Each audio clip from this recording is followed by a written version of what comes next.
When you train legs, does it look like A, 15, or B? If you said A, you're not training hard enough. Welcome back to the video, guys. Today again, we're doing what a hard set looks like. This time we're doing lying hamstring curls. I'm gonna show you guys and demonstrate what a hard set should look like in terms of your tempo, your range of motion, a little bit of form breakdown, and also intensity. And this time we're doing just a rest pause. Let's get into it. Okay, so like before, guys, I'm gonna do my first hard set, taking this to failure. Anything between 10 to 15 reps to failure. And then I'm gonna rest about 10 seconds, catch my breath, let the lactic acid cool off a little bit, then get underneath again and do as many reps as I can to failure with a rest pause, keeping the tempo and the range of motion the exact same, and then followed by 2 sets of reps to 2 to 3 reps from failure. Why do we do this? So we have a better understanding of what a 2 or 3 reps in reserve are. How do we know what a 2 reps in reserve are if we don't know what failure is? We're measuring that RIR, reps in reserve, to failure. So you're coming 2 reps from failure. Let's go. So contrary to popular belief, some of the form and techniques given to the lying hamstring curls have been slightly off a tad bit. Now, we've all mentioned that when we're doing lying hamstring curls, that we want to minimize or even reduce or eliminate your butt doing this.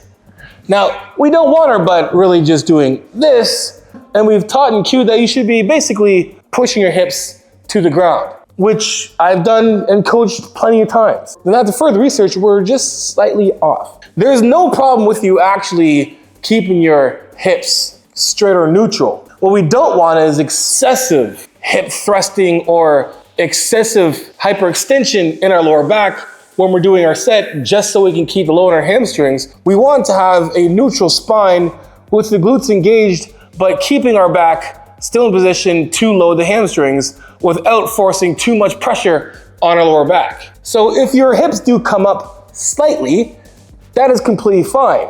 But if your hips come up as the first thing you're doing when you're moving it, that's not fine. What I mean by that is, here's perfectly fine. Here's not good.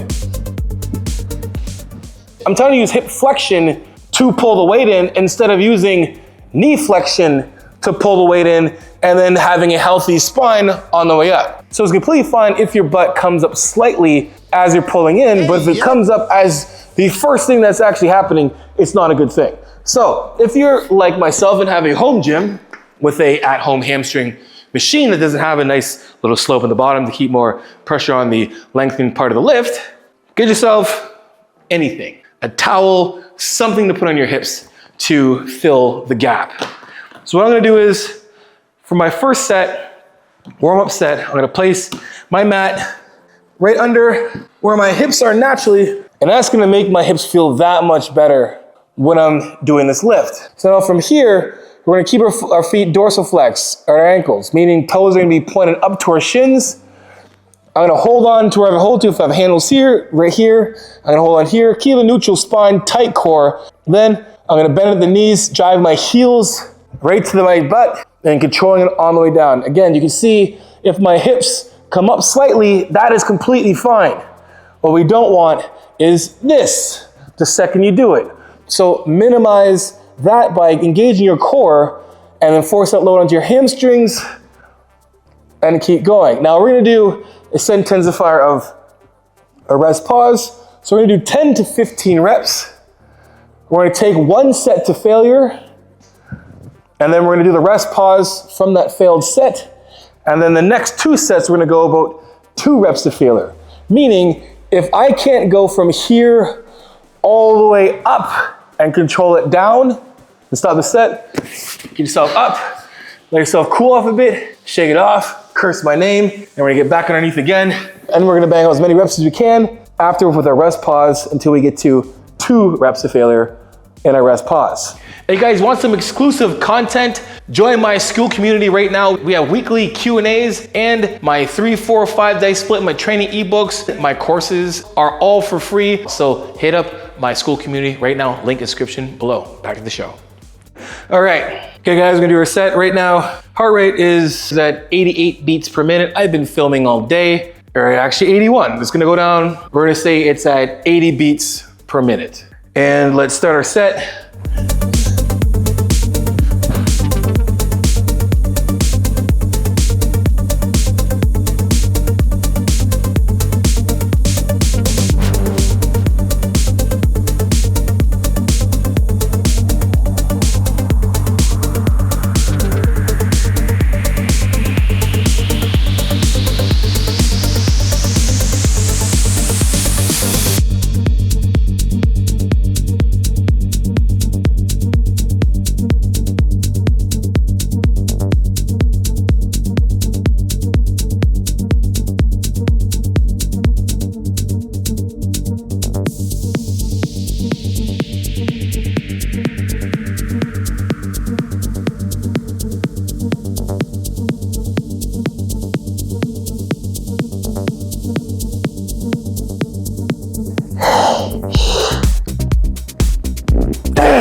All right, 10 seconds. Let that cool off a bit. And right back at it. Again, we're doing our rest pause to failure. So as many reps as you can to failure. Same tempo, same range of motion, same intensity.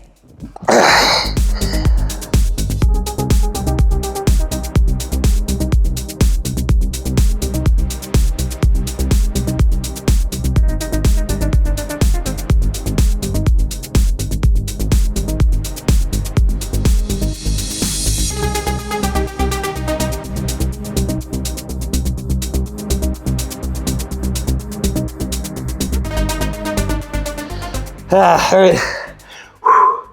All right, I'm gonna get this on. Anyway, see your heart rate is.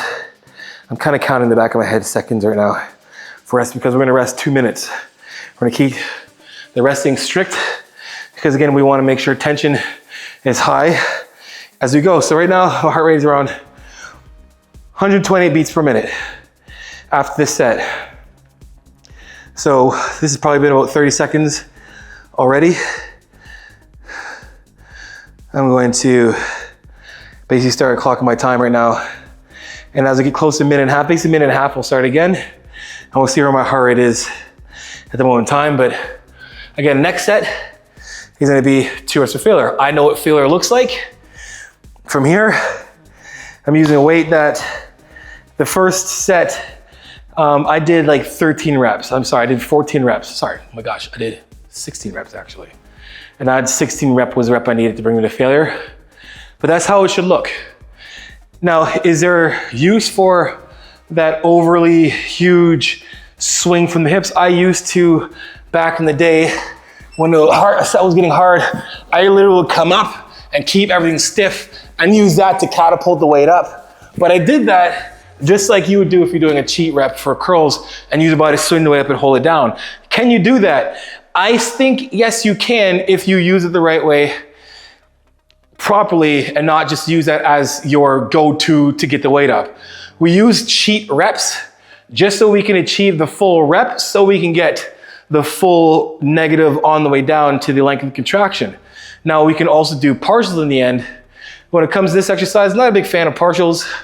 I'm just a big fan of 4 range of motion and then just doing them slow and controlled. All right, so ready to go. Now, last time, remember, we're going 2 reps to failure. Same range of motion, same tempo. Last set I got 16.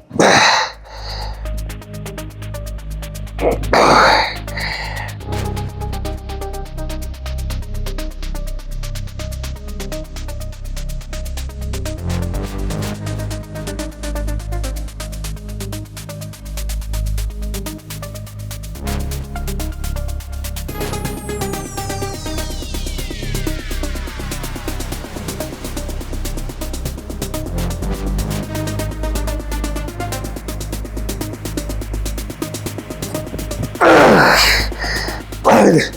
Okay, I knew I had, that's 2 reps of failure. I could tell by my ability to actually get the rep fully, like get the weight to touch my button on the way down. I knew that I wasn't gonna get anything after if I did 2 more reps. So that is my 2 reps to failure. And then I'm gonna get right back down. Same thing, 2 reps to failure, right after.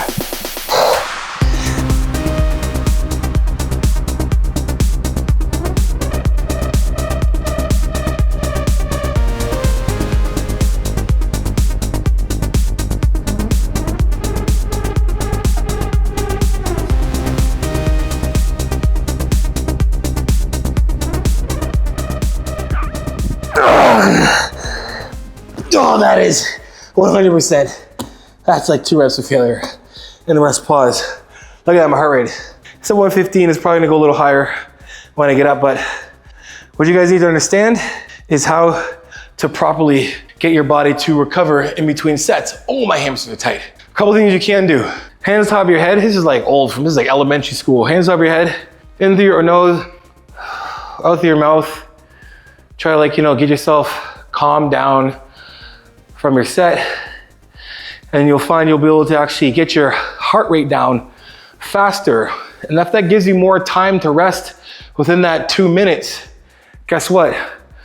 Not only do you keep tension still high, but your effort and your performance will be even higher. You're not gonna be dragged down as much in terms of your heart rate, but tension is still gonna be high, because I can tell you right now, this is my last set. I did 11 reps. First I did 16 and I did a rest pause. Then I did 11 and rest pause. So again, I'm probably gonna look for the same thing again. Remember, I wanna go like 2 to 3 reps from failure within that 10 to 15 rep range. Oh my God. 2 minutes later. Let's go.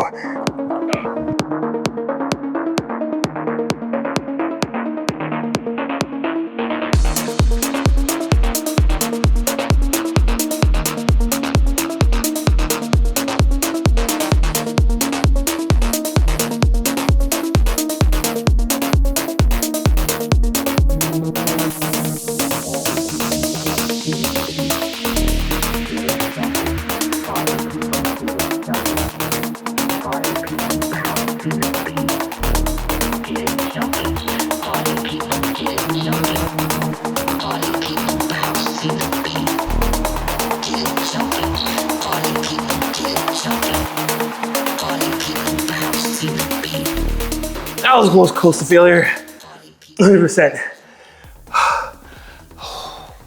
Let's cool off a bit. Your initial set is really gonna reflect how many reps you can do with your rest pause. So again, rest pause is your extra. I would aim for try to get at least 5 reps. Try to, if you don't, it's fine. It's rest pause. Let's back down again.